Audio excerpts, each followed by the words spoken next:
Alors,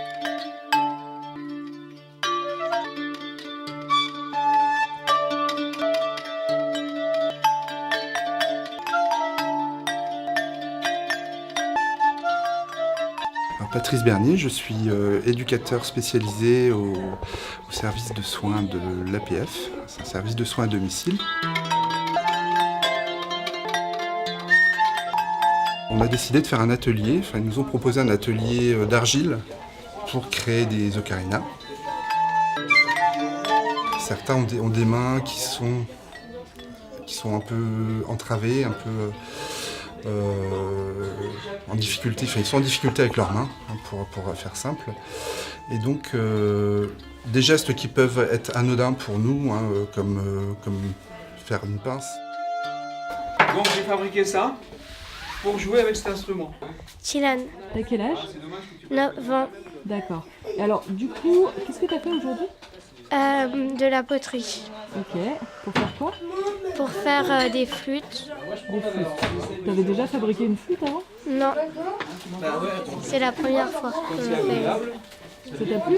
Oui, Explique-moi pourquoi ça t'a plu.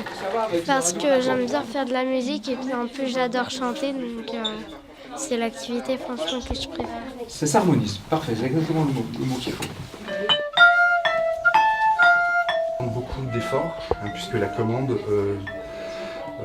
et la main ne réagit pas forcément à la commande, donc forcément il faut qu'on les aide aussi, donc c'est tout le but aussi de la rééducation, donc ça c'est mes collègues qui s'en chargent. Le but c'est de trouver des moyens de les aider, mais de manière à ce que ça leur facilite cette motricité fine en l'occurrence ici.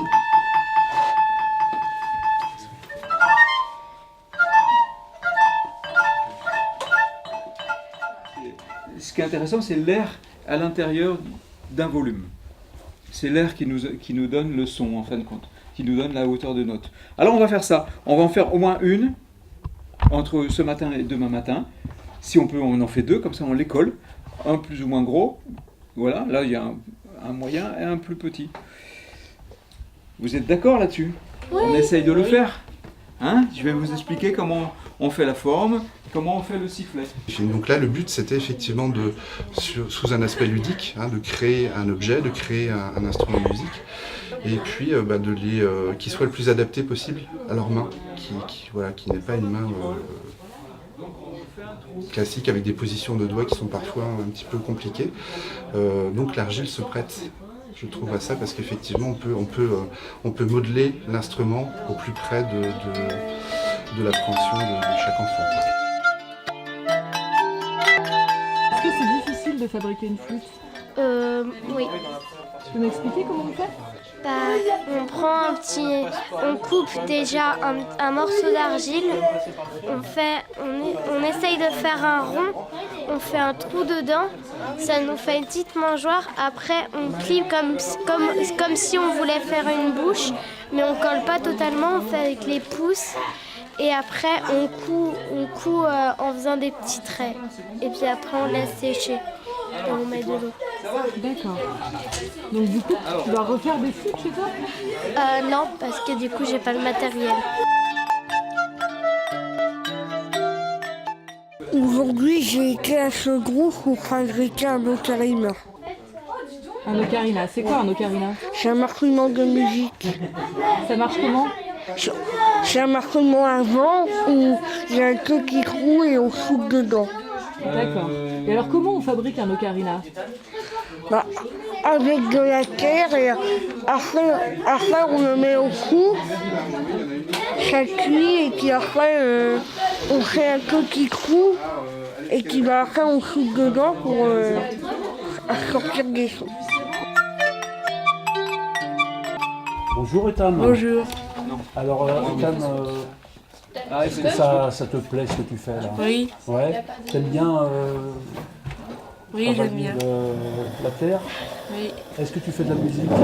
Oui, au conservatoire de Saint-Nazaire. Qu'est-ce que tu fais comme musique?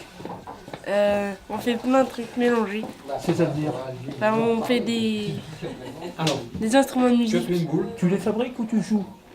Maintenant, on va faire un trou dans la Et boue. particulièrement, quel Donc instrument ça de veut dire musique que tu avec aimes? les pouces Plusieurs instruments. ou avec Il y en a plusieurs, doigt, comme tous les instruments. Oui. on fait un D'accord, creux ok. comme ça. Et là, ça te Tu peux plaît avec alors. ses deux mains. Oui. D'accord.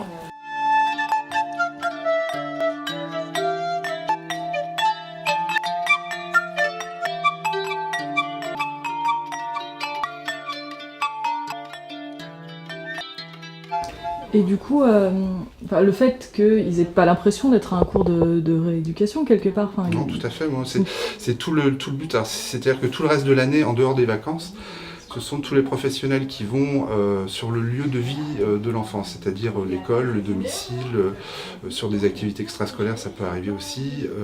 Voilà, donc on se déplace. Hein. Les professionnels vont vers l'extérieur. Et sur des temps de vacances, on essaie justement de créer des groupes où là, ils se rassemblent, ils reviennent ensemble. Donc ils ne se connaissent pas forcément beaucoup, ces enfants. Hein. Ils ne se voient pas tout le long de l'année, ils se voient peut-être 2, 3 ou 4 fois dans l'année.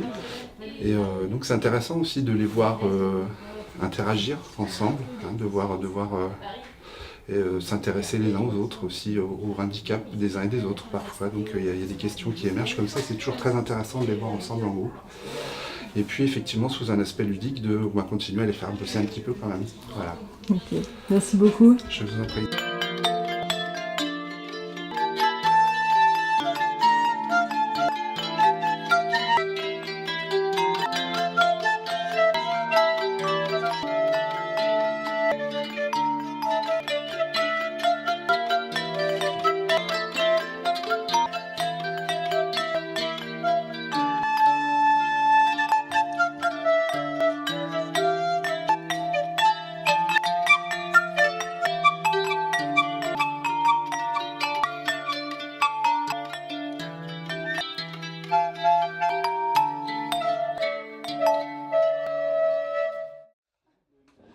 Et souffle fort. Ouais. Oh oui, oui, oui.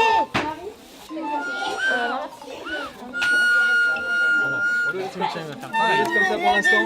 Et en fait, il a craqué sur quelqu'un. Je m'appelle Kainek, qui a 5 ans et lui il a 10 ans. Non, elle a pas 10 ans. Elle a 10 ans.